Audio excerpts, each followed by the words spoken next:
Geopolítica Teorias Clássicas. Vamos extrair nosso estudo do livro Geopolítica, do pensamento clássico aos conflitos contemporâneos, do autor Augusto W. M. Teixeira Jr.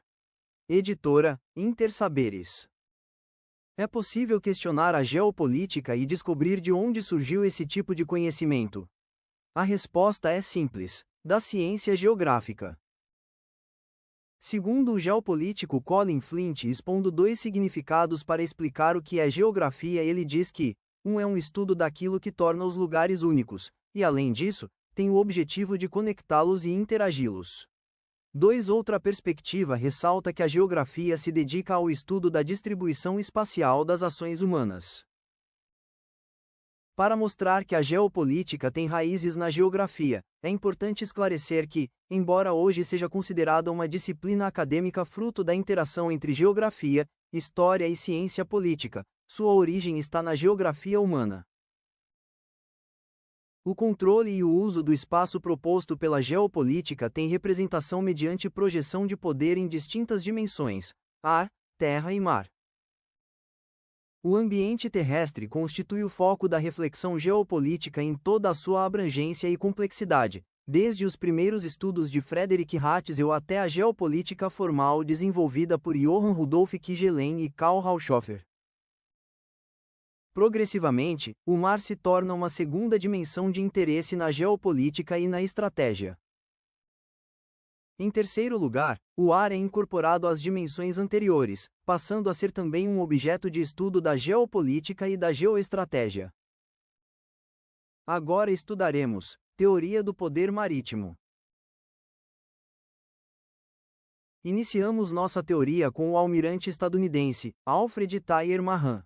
Mahan foi acadêmico e também militar, ministrou aulas e dirigiu o Colégio Militar Naval nos Estados Unidos, o Naval War College, em Newport. Suas influências chegaram até os presidentes norte-americanos McKinley e Theodore Roosevelt. Segundo Mahan, é essencial para um Estado sua posição geográfica, tamanho do território e população, o que influenciaria para definir o tipo de poder em que seria classificado o Estado. De acordo ao geoestrategista Brzezinski, desde o século XIX, a Grã-Bretanha alcançava ímpeto de grande poder mundial, exercendo muita influência nos mares, no controle de significativos pontos de estreitamento. Citamos Estreito de Gibraltar, na disputa com a Espanha, a Passagem do Cabo, na África do Sul, e o Canal de Suez, atualmente controlado pelo Egito. A obra de Mahan deu origem à chamada doutrina navalista. Em seu clássico, The Influence of Sea Power upon History, alcançou um importante status de reconhecimento em várias marinhas. De acordo a Sempa, o Kaiser Wilhelm II teria ordenado que cada navio de guerra alemão tivesse uma cópia do livro a bordo. Ele ficou conhecido como o evangelista do poder naval, sendo um dos precursores da geopolítica.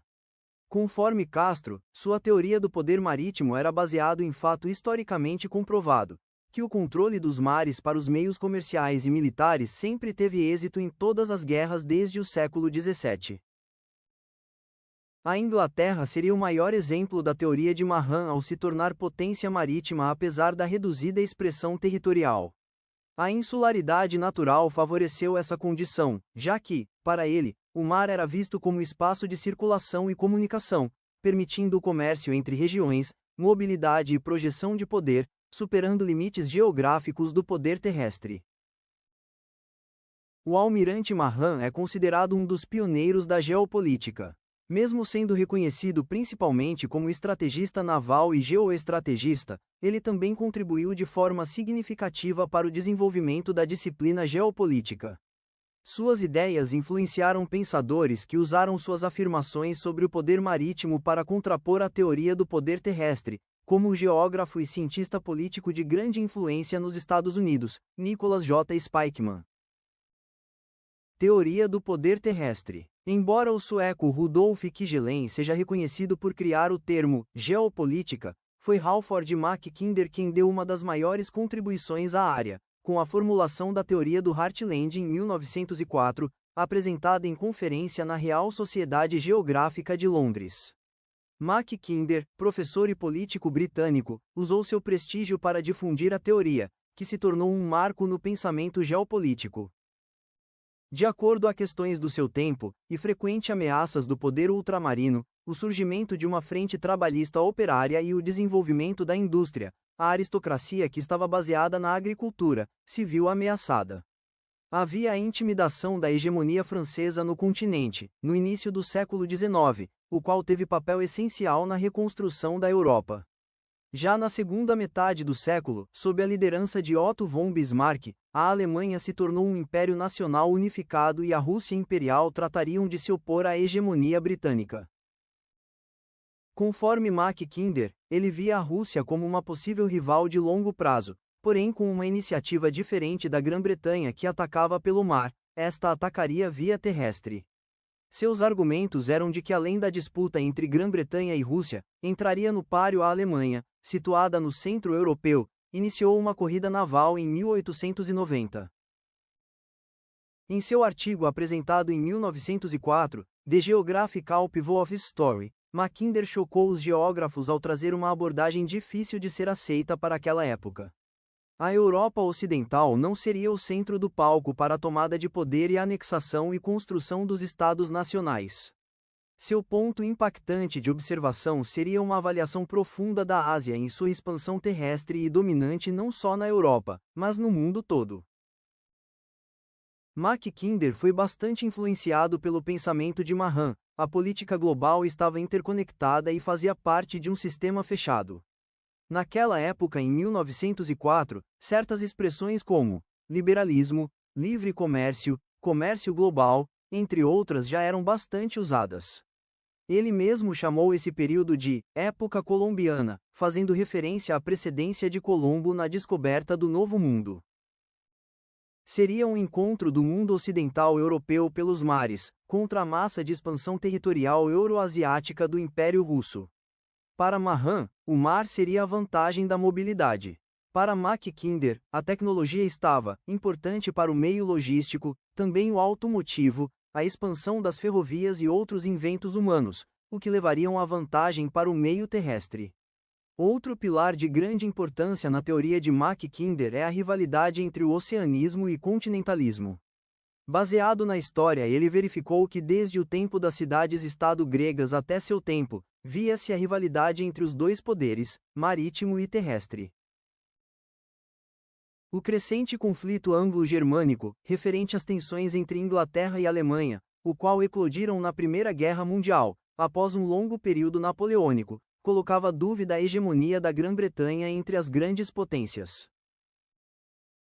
Mackinder acreditava que o poder terrestre poderia dominar também o poder marítimo fazendo uma linha de retaguarda oceânica, conforme Melo, ponto que lhe possibilitasse tornar-se um poder anfíbio, simultaneamente terrestre e marítimo. Mackinder propôs uma forma diferente de entender a geografia mundial. Para ele, a Terra não deveria ser vista apenas como um conjunto de oceanos e continentes separados. Ele argumentou que existe uma ilha mundial, composta por Eurásia e África, que é a maior massa de terra contínua do planeta. Essa ilha seria cercada por um grande oceano. Mackinder considerava artificial a divisão dos mares, preferia enxergá-los como uma única superfície líquida que cobre o planeta. Fora dessa enorme concentração de terras, Eurásia e África, estariam as Américas e a Austrália, que ele via como ilhas-continente, girando em torno da ilha mundial. Essa ideia foi sintetizada em um mapa famoso de 1904, no qual ele apresentou sua visão geopolítica do mundo, destacando a centralidade da Eurásia. Portanto, quem dominasse a Europa Oriental controlaria a Heartland, e quem dominasse a Heartland, controlaria a ilha mundial, e quem tem esse poder, controlaria o mundo. A Heartland era rica em recursos naturais e demográficos, com planícies, grandes rios e vantagens defensivas estratégicas. Essa área que circuncidava a Heartland foi definida como crescente interno. Por outro lado, essa área poderia ser a chamada cabeça de ponte, onde a potência marítima tentasse encurralar o representante do poder terrestre, impedindo suas ações de expansão. O crescente externo seria a outra grande região banhada pelo oceano, área de atuação e expansão do poder marítimo. Dessa forma, França, Alemanha e Rússia, essas poderosas potências se situavam na Heartland e crescente interno, e no crescente externo ficariam as potências insulares, dentre elas, Japão, Inglaterra e Estados Unidos. Cordon sanitaire. O cordon sanitaire foi uma estratégia geopolítica do pós-Primeira Guerra Mundial proposto por Mackinder. As potências ocidentais apoiaram a criação de um conjunto de países independentes, como Polônia, Finlândia e os Estados Bálticos, para funcionar como uma barreira entre a Europa Ocidental e a União Soviética. Era como se fosse um cordão sanitário, protegendo a Europa de uma possível alastro bolchevique, além de impedir que Alemanha e Rússia se unissem. Teoria do Rhineland. Nessa teoria criada pelo geopolítico americano-holandês Nicholas Spykman, o autor contribuiu estrategicamente com os Estados Unidos para conter a União Soviética. Rhineland significa faixa marginal, ou cinturão costeiro.